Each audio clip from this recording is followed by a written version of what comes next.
it is very difficult to recover without a support system that understands.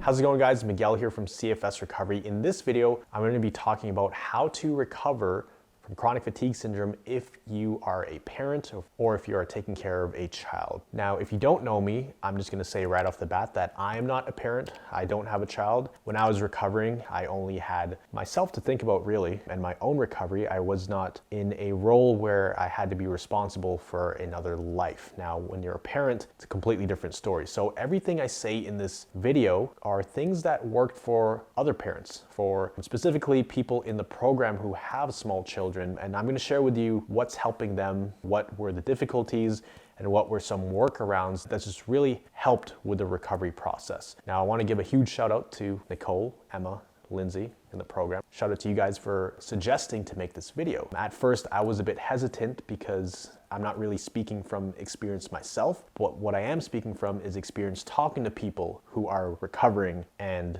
have children. The number one thing that I see that makes a big difference is obviously having that support system. It is very difficult to recover without a support system that understands. Now, for these individuals, these mothers, they had spouses that understood what they were going through to a certain degree. They understood that some days these mothers would feel crappier. They wouldn't be able to do as much as they would want to. That's when the spouse would have to step in and sometimes do a little bit more, because you can't do much when you're having an adjustment period or a bad day, or if you have to stay in bed. So having that support system that understands is so crucial, and learning to lean on that support system. Sometimes parents, they can feel guilty of overworking the other person because for the most part, in many cases, not all, but in many cases, the person with CFS is not working. And so there's only one person working, one person bringing home the money, bringing home the finances. And the last thing the person with CFS wants to do is to add extra stress on that person and leave all the work to them. So you need to learn to lean on that support system, because if you try to do more than you're comfortable with, more than you're capable of, then you're just gonna end up staying stuck. You're not gonna end up getting better. So learn to lean on the support system. They're there for a reason. They're there to help you, and they wanna help you get better. Don't feel guilty about saying, hey, I'm having a really rough day. Can you please watch the kids? Or can you do this with them? Or can you do this role that I normally do and I would do, but I can't right now? So learning to actually lean on that support system is very crucial. You also want to be extra patient with yourself and with others around you, because when you are in adjustment periods or you're having a pretty crappy day, the smallest frustrations will trigger you. You will feel more on edge. You will feel a little bit more impatient. Things that normally wouldn't bother you now bother you quite a bit. And it's because, if you watch my channel long enough, that your emotions and your thoughts are amplified, your feelings are amplified. So sometimes the child can spill something or they'll break something, and it's not really their fault. And you having a negative response to that, it's not the kid's fault. You just perceive that action in a completely different way than you normally would, because your emotions are heightened.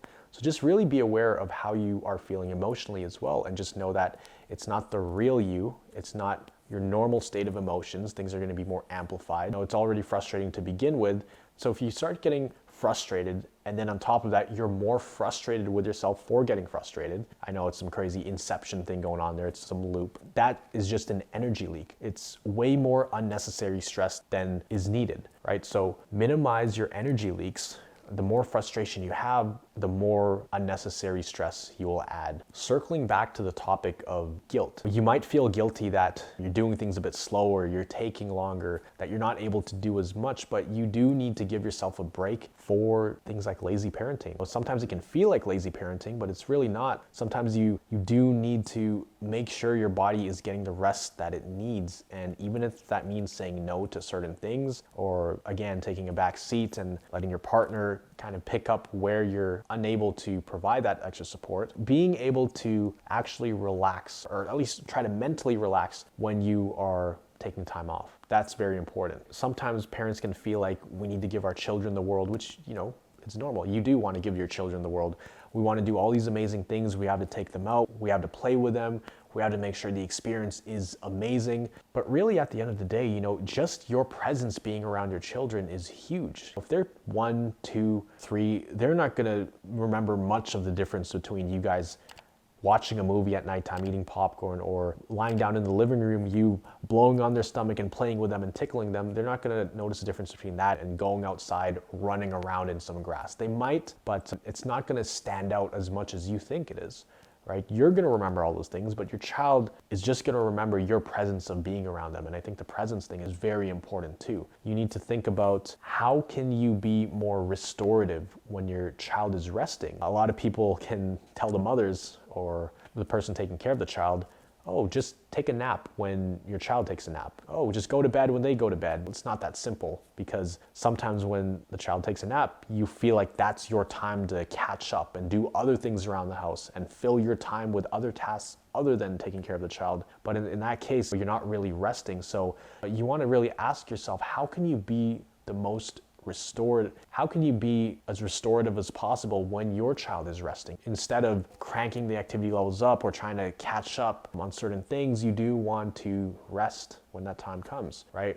When it comes to wanting to do big things for your child and you want to give them the world, those extravagant things are your expectations as a parent, not so much theirs, right? The child comes into the world with very, very little expectations, and your expectations as a parent is very different from your child's. And it's very often that parents have a much higher standard of what they think they should be versus how the child actually thinks things should be. The child has much lower expectations than you do as a parent. They're just happy if you're there, if they can see your presence. Obviously, there are things that they want. They do have certain expectations, but they're much lower than yours as a parent. I'm just relaying the information that we've talked about on many Recovery Jumpstart calls, many Thriver Mentorship calls, on things that helped with other people and things you want to be mindful of, right? Because it's a difficult job taking care of another human life in addition to trying to save your own life in almost a very literal sense. The biggest thing that we found is being okay with missing out on things for now, for the long term. Missing out on things now for the long-term goal of being able to be present in their youth. So you may miss a few things here and there that you don't want to miss, and it can hurt, it can sting, but in missing those things, in taking the extra time to rest, you're actually going to be able to be more present as they get older. Versus if you try to keep up with everything, you're only going to burn yourself out to a point where you may not be able to attend any of their events. So it's a matter of finding that balance and being able to sacrifice that short-term pleasure for that long-term freedom of options and choices. Being able to go to their elementary school parties or their high school parties or their senior school football game or basketball game or graduation and things like that. But it's delaying the present pleasure for long-term freedom. So these are all different things to think about as a parent trying to recover from chronic fatigue syndrome, especially if you have more than one child. I can't speak on experience because I don't have a child myself, but from what I've heard from a lot of people, all of these things hold very true, and really keep these in mind for your journey.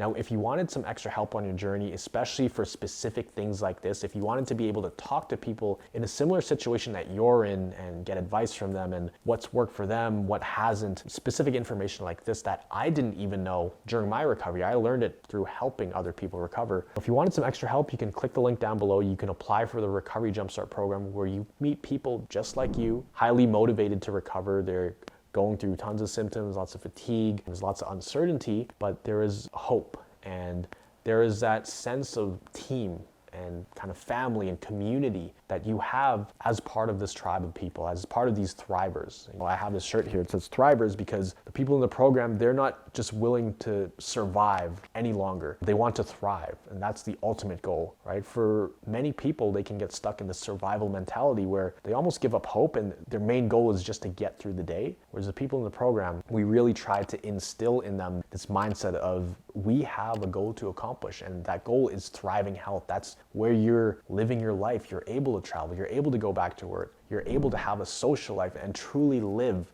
versus just survive. And so if you wanted to be around those people, again, click the link down below, see if you're a good fit for the program. If you enjoyed this video, make sure to comment down below your biggest takeaway from this. If you're a parent, definitely comment down below some things that you have found helpful in your recovery journey or things that you might need help with. Let me know if you enjoyed this video. It's a different style. If you are a parent, then I'm sure a lot of this stuff is resonating with you.